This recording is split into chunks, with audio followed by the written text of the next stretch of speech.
Abençoados com todas as bênçãos. Uma vez mais, estamos aqui prontos para edificar aquela que Ele mais amou, que é a sua igreja. E enquanto não vier a transformação, seguimos edificando com o fundamento que nós temos do verdadeiro Evangelho. Bem, nesta semana estávamos falando ali com os companheiros no escritório por que em nosso ministério muitas pessoas veem ao Senhor em mim e por que outros pensam que é uma blasfêmia. Quer dizer que, aparentemente, há uma informação que produz uma revelação em vocês que veem ao Senhor em mim e eles carecem de uma informação para poder ver o Senhor em minha pessoa. E pensamos que isso é assim. Nessa ocasião, vou compartilhar com vocês, e quem sabe haja um amigo teu sentado, alguém próximo aí que você convidou, ou quem sabe alguém que está gostando da mensagem, mas fica chocado com a parte, ou lhe repele, ou lhe afeta, que você diga que eu sou o Senhor. É como que seja uma blasfêmia ver o Senhor num ser humano. No entanto, quando o apóstolo Paulo fala desta vinda, fala de uma reunião. Se você lê em segunda carta aos Tessalonicenses, você pode ver que ele diz, mas com respeito à vinda de nosso Senhor Jesus Cristo, capítulo 2, verso 1, com respeito à vinda de nosso Senhor Jesus Cristo e nossa reunião com Ele. Nossa reunião com Ele. Rogamo-vos, irmãos, que não vos deixeis mover facilmente de vosso modo de pensar, nem vos conturbeis, nem por espírito, nem por palavra, nem por carta, como se fosse nossa, no sentido de que o dia do Senhor está próximo. Note que há uns detalhes aí. Número 1, é uma reunião, quer dizer que não é um ato de vir, pá, e arrancar e te levar assim como os evangélicos dizem. Isso é um arrebatamento que te leva lá para as nuvens, sem educação, ou sem reunião, ou sem prévia, sem educação. Então diz aí, que não te deixe mover nem por espírito, nem ensino, nem carta, como se fosse nossa. Tivemos falando semana passada que há 8 cartas escritas que estão contaminadas pelo evangelho falso da circuncisão. Esse evangelho da circuncisão, concluímos que a religião judaica, o judaísmo, que Pedro, o primeiro apóstolo, praticou esse evangelho e estava bem praticá-lo até que Cristo fosse à cruz. Uma vez que Cristo morra, esse evangelho caduca, desaparece. Então, por isso o apóstolo Paulo disse, não se deixem mover de vosso modo de pensar, porque há uma informação em teu modo de pensar para ver o Senhor em mim. Mas então, diz, nem por carta, dando a entender que esses livros são os que danificam o verdadeiro evangelho que Paulo escreve, porque você vê que Tiago fala das obras, Pedro fala do diabo, João fala do pecado presente,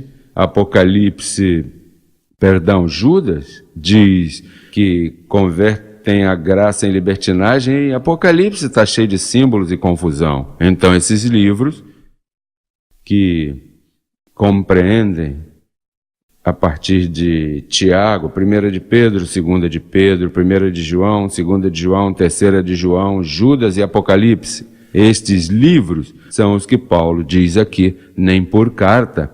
Paulo sabia que depois de sua morte, esses homens escreveriam, e esses escritos são os que impedem que as pessoas vejam o Senhor em mim.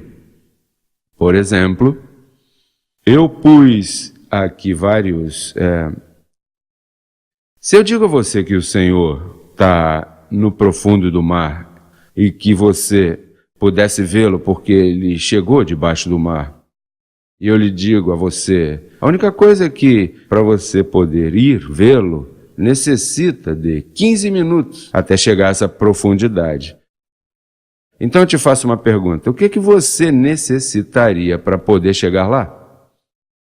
Eu imagino que tua resposta seria, bom, uma veste de mergulho, um tanque de oxigênio, porque 15 minutos vou me afogar, porque meu corpo não está programado para funcionar debaixo da água por tanto tempo. Ou se eu te dissesse, olha, você tem um dente estragado, pode se extrair sem dor. Sem dor? Não, isso vai doer. E o que você precisaria? Bom, anestesia. Tem diferentes tipos de anestesia. E então, assim não te dói. Ou se eu te digo, olha, eu necessito chegar a Porto Rico, daqui de Houston, em 4 horas. Há nada impossível. Por navio não se pode. O que você necessitaria? Um avião. E assim, por diante, para você poder ver o Senhor em mim, você precisa de uma informação que você carece dessa informação. Agora, não te obrigamos, mas eu te diria mais ou menos, ou te daria mais ou menos uns passos para ver se você pode ver o Senhor em mim. Número 1, primeira coisa a fazer é experimentar uma iluminação interna. Nessa semana eu estava falando desse meu irmão abençoado. Como é que é o sobrenome desse que canta em Honduras? Hoff. Ele é cego. No entanto, em Honduras há um homem que é cego e vê porque tem os olhos iluminados. Não são os olhos físicos. São os olhos internos, da mente, da alma, do espírito. Então, note como Paulo diz. Paulo falava com a congregação dos Efésios e tinham o mesmo problema. Faltava a eles revelação. Então, Paulo lhes disse, no capítulo 1 de Efésios, verso 16, diz, não cesso de dar graças por vós, fazendo memória de vós em minhas orações, para que o Deus de nosso Senhor Jesus Cristo, o Pai de glória, vos dê espírito de sabedoria, número 1, e de revelação no conhecimento dele, verso 18, iluminando os olhos de vosso entendimento, para que saibais qual é a esperança que ele vos chamou. Assim que esse é o primeiro passo. Tem que orar por ti, para que teus olhos do entendimento sejam iluminados e possas ver o Senhor em um ser humano normal. Porque a ti, esses livros contaminados pela circuncisão fizeram um feitiço, e o trabalho dos apóstolos, uma vez tenha cessado quando Cristo morreu, eles seguiram pregando, e essa pregação, nesse tempo depois da cruz, produz um feitiço, produz um legalismo, produz uma cegueira, ou melhor, te coloca um véu para você não poder ver o Senhor vestido como eu estou vestido, com roupa normal e com carne e osso. Te disseram que tem que ser uma roupa branca, resplandecente e com os olhos botando fogo. Te disseram que era a única forma que você o veria quando ele chegasse em sua segunda vinda. Bom, o primeiro que tem que se fazer é iluminar teus olhos bem iluminadinho, porque estás cego à vida do Espírito. Tu necessitas de um arrebatamento em tua mente para que possas estar iluminado. E todos do Ministério Crescendo em Graça têm essa iluminação. Isso produz um regozijo, produz uma imensa calma e paz, ordena os pensamentos da pessoa quando ela é iluminada. Aquele que não está iluminado, facilmente você pode ver como anda desordenadamente, não entende, o nosso idioma ele não entende. É uma situação, é um lar. Vocês que têm familiares que ainda não entendem, veem como os maltratam e como mal entendem vocês em seus ditos e suas crenças. Bem, então, número 2. Tem que ensinar-lhe de que há 2 evangelhos e não um. e tampouco a 5, como ensinam por aí os católicos, que eles chamam de evangelho a Mateus, a Marcos, Lucas e João. Então não são evangelhos, são livros históricos da vida de Jesus nos dias de sua carne. Então, o segundo passo, fora de que já sabemos o primeiro, Efésios 1, 16 ao 18. Anote por aí, para quando tiver que explicar a outra pessoa, para que entendam quem é o Senhor. O segundo passo é Gálatas 2,7, que diz: antes, pelo contrário, como viram que me havia sido encomendado o evangelho da incircuncisão, como a Pedro da circuncisão. Aí você vê dois evangelhos. Então, se você vê que encomendaram a Paulo, que é o nosso apóstolo, aos gentios, que o levaram ao terceiro céu, o levaram ao paraíso e revelaram a ele umas palavras inefáveis, você deve dizer, então, o evangelho que eu devo obedecer é o de Paulo e não o dos apóstolos. Claro, por isso você vê a Igreja Católica dizendo, não, porque nossa igreja foi fundada por Jesus de Nazaré. Imagina, mas é claro, foi fundada por Jesus de Nazaré, que era do evangelho da circuncisão, que era aquele que Pedro servia, que Paulo disse, lá em Romanos 15, que ele foi servo da circuncisão para mostrar-nos a verdade. Vamos ler isso, porque é uma informação importantíssima para você que, todavia, não pôde ver ao Senhor. Veja como diz Romanos capítulo 15, verso 8, pois vos digo que Cristo Jesus veio a ser servo da circuncisão, para quê? Para mostrar a verdade de Deus e para confirmar as promessas feitas aos pais. Mas esse evangelho que Jesus de Nazaré serviu não é o verdadeiro evangelho depois que ressuscitou. É o que foi revelado a Paulo, porque ele serviu a esse para mostrar a verdade, quer dizer que aquele não tinha verdade. Por quê? Porque aquele se baseava na lei que foi dada a Moisés, e a lei nada aperfeiçoou e a lei nada vivifica. Quer dizer que não é por lei, é por graça. E se é por graça, tem que ir até Paulo e não até os demais apóstolos, porque, como eu te mencionei antes, os demais apóstolos estão contaminados. E esses são os líderes que guiam as igrejas a nível mundial. O único ministério que tem um só apóstolo é crescer em graça, e é Paulo. Os demais ministérios têm 11 apóstolos, ou 10, porque já Paulo está fora e Judas se matou. Assim que esses 10 os têm transtornado e confundidos. Por isso é que Paulo diz lá em Gálatas, veja como diz clarinho, capítulo 3, verso 1. Ó Gálatas insensatos, quem vos fascinou? Outra versão diz, quem vos enfeitiçou? Quem vos fascinou para não obedecerem à verdade? A vós, cujos olhos Jesus Cristo já foi apresentado claramente entre vós como crucificado, como quem diz, depois que foi crucificado mudou tudo, é outro evangelho, é o da incircuncisão. Então, temos que concluir que aí é aonde está, é disso que o véu é formado. De você não ter os olhos iluminados por Paulo, se forma em ti um véu. Você não ter o evangelho de Paulo, o véu se põe mais forte. Você não entender que os apóstolos depois da cruz são falsos e seu trabalho caducou e continua crendo em suas epístolas, o véu se aperta mais, fica mais grosso, mais espesso. Te nubla quase, como era o véu do templo, que era de cima, embaixo, assim você tem posto e não pode ver o novo caminho e vivo que ele nos abriu através do véu, isto é, de sua carne.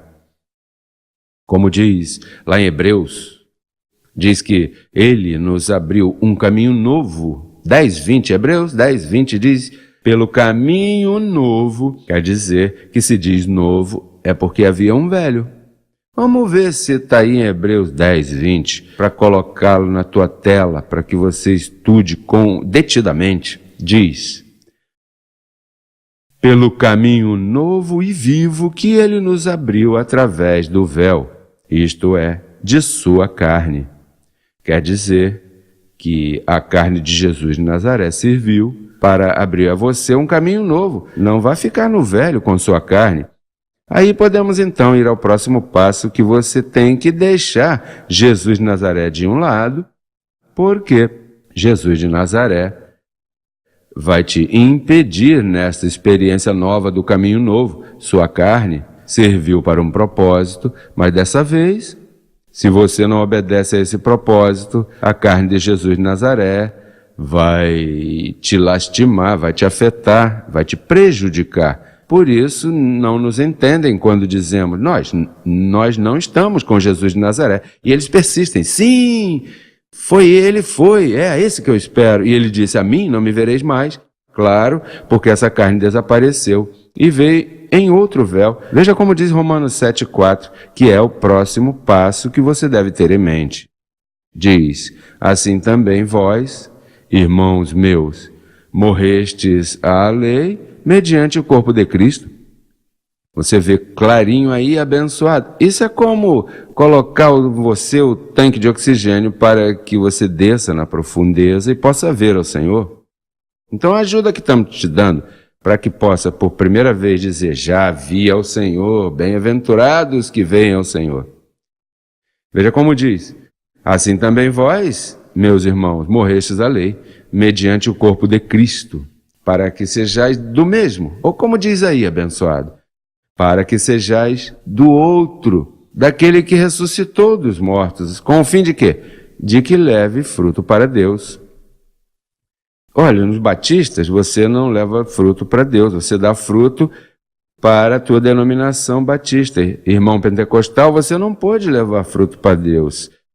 Você crê em Jesus de Nazaré, nós também cremos em Jesus de Nazaré, mas tiramos os olhos dele, porque cremos no que ele fez, porque ele é a ponte para nos conduzir ao ressuscitado. Então, abençoado irmão católico, você não pode ver ao Senhor, porque você tem um véu.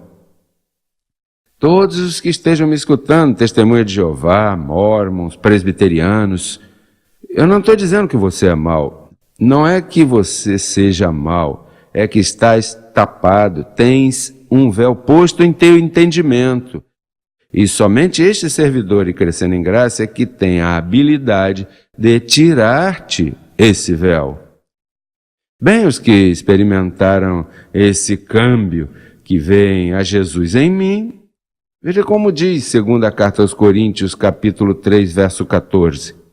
Diz, mas o entendimento deles se embotou, porque até o dia de hoje, quando leem o antigo pacto, permanecem com o mesmo véu não descoberto, o qual por Cristo é tirado. Assim que, se teu véu foi tirado, é porque este servidor tirou de você. Porque para tirar o véu, ele tinha que estar num corpo de carne aqui embaixo pregando. Como que Jesus prega?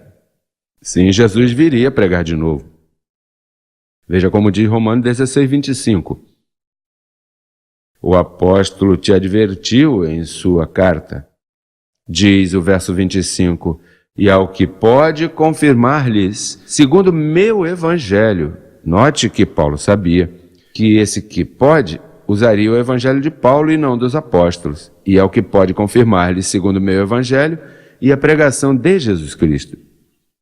Segundo a revelação do mistério, que se manteve oculto desde tempos eternos. Quer dizer que Paulo te adverte aqui, abençoado, que esse é outro passo importante, que viria um dia, onde Jesus Cristo estaria em carne, nas reuniões que ele teria, estaria pregando o Evangelho conforme o Evangelho de Paulo, não conforme o Evangelho dos apóstolos, que eram da circuncisão, como te mencionei antes. E então, se tu vês Romanos, capítulo 2, verso 16, nesse mesmo livro, vai te dizer outra coisa, que o que eu estou usando agora mesmo contigo, veja o verso 16, capítulo 2 aos Romanos.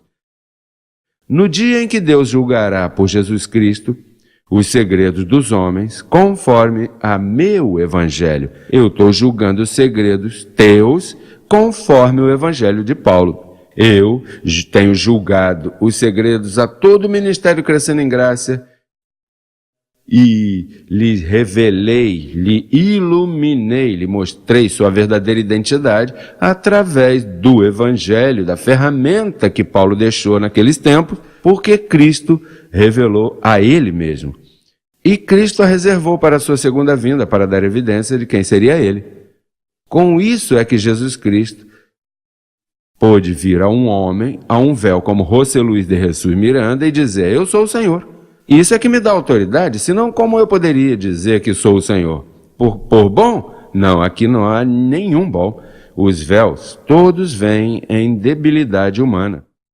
Portanto, se necessita de uma informação para você poder dizer, eu pude ver o Senhor. Por exemplo, em Mateus 5,8, veja como diz, Mateus 5,8. É bem importante isto. Diz o verso 8. Bem-aventurados os de limpo coração, ou de coração limpo, porque eles verão a Deus. E o que você entende por limpo? Bom, limpo, santo, sem fazer nada mal. Isso é o que você entende. E quem tem o coração limpo? Você não tem que fazer nada mal para ter o coração sujo. Se é por obras, você vai ter o coração sempre sujo, a mente, porque o coração não é o que bombeia sangue, é esta aqui, a mente, onde está o espírito. Então, quando diz bem-aventurados de limpo coração, é bem-aventurado os que ele limpou as mentes, o que tiveram seus olhos do entendimento iluminados, porque eles poderão ver a Deus. E com que se limpa o coração? Com que se limpa a mente? Veja como diz lá em Hebreus, capítulo 12, verso 14. Esses passos, se você estuda, sairá de outro lado. Veja como diz o verso 14. Segui a paz com todos e a santidade, sem a qual ninguém verá o Senhor. E que santidade você crê que é essa aí? Pois a santidade que a palavra produz para limpar tua mente, e assim você fica limpo e pode ver o Senhor. Bem-aventurados de limpo coração, porque eles veem o Senhor. E como você vai se limpar? Com que água você vai se limpar? Com que detergente? Não há detergente. Aqui o detergente é a santidade que papai dá gratuitamente, como diz primeira carta aos Coríntios, que há uma santidade, que são os 4 requisitos para você poder ver ao Senhor. Veja como diz capítulo 1 de primeira carta aos Coríntios, verso 30. Mas por ele, vós estáis em Cristo Jesus, o qual foi feito por nós, vê a chave aí, abençoado, o qual foi feito por nós, por Deus, sabedoria. Sabedoria. Justificação, santificação e redenção, para que, como está escrito, o que se gloria, aquele que diz que está limpo de coração, glorie-se no Senhor. Abençoado. Esses são os requisitos que são preparados a ti para poder começar a ver ao Senhor, porque já temos pessoas assim, iluminadinhas, que gostam do ministério. Não, José Luiz tem razão, mas isso de que ele é o Senhor, não. Pois te falta um pouquinho mais de santidade, porque até que não possa ter essas ajudas, e são ajudas, como necessita do tanque de oxigênio para mergulhar 15 minutos na água, como necessita de um avião para chegar a Porto Rico em 4 horas, como necessita de um pouquinho de anestesia para arrancar o dente e não doer, pois assim necessita da informação que eu estou te dando para que possas dizer, eu já vi o Senhor. Eu já sei quem é o Senhor. Agora eu entendo os loucos do Ministério Crescendo em Graça. Claro, com essa informação que eu tenho, pois qualquer um pode ver o Senhor. E poderás ver algo que nunca antes havia sido visto em 2000 anos de história religiosa, cristã. Veja como diz. Como diz Hebreus, capítulo 9, verso 28, assim também Cristo foi oferecido uma só vez para levar os pecados de muitos e aparecerá, manifestação pública, veja aí, aparecerá, vamos vê-lo, por segunda vez, sem relação com o pecado, para salvar os que o esperam. Este servidor aqui é o único que apareceu aqui na história dizendo que não há pecado, sem relação com o pecado. Por quê? Porque a igreja não tem pecado. O Cordeiro de Deus o levou. em uma viagem, como disse Zacarias 3:9, ele, quando vier, tirará o pecado da terra, em um só dia tirará o pecado da terra. E então, abençoado, tu tens que ter este material bem próximo a ti, para que possas ver ao Senhor. Assim que com essa informação, eu me despeço nesse dia, e eu espero que vocês do Ministério copiem essa informaçãozinha, ou peguem o CD, anotem, pratiquem esses versos que eu lhes dei, para que possam guiar a outros a poder ver ao Senhor. Assim que se despede o Senhor de ti, se despede Jesus Cristo, homem de sua amada igreja, declarando-os abençoados, declarando-os reinando em vida, declarando-os sempre em triunfo. Eu os declaro sãos, totalmente da cabeça aos pés. Digo que tu estás completamente são. Como disse Isaías, ninguém dirá estou enfermo, porque tu não estás enfermo. O que tens são mentiras passageiras em teu corpo. Assim que, abençoado, uma vez mais me despeço de vocês. Graças e até a próxima ocasião. Até logo.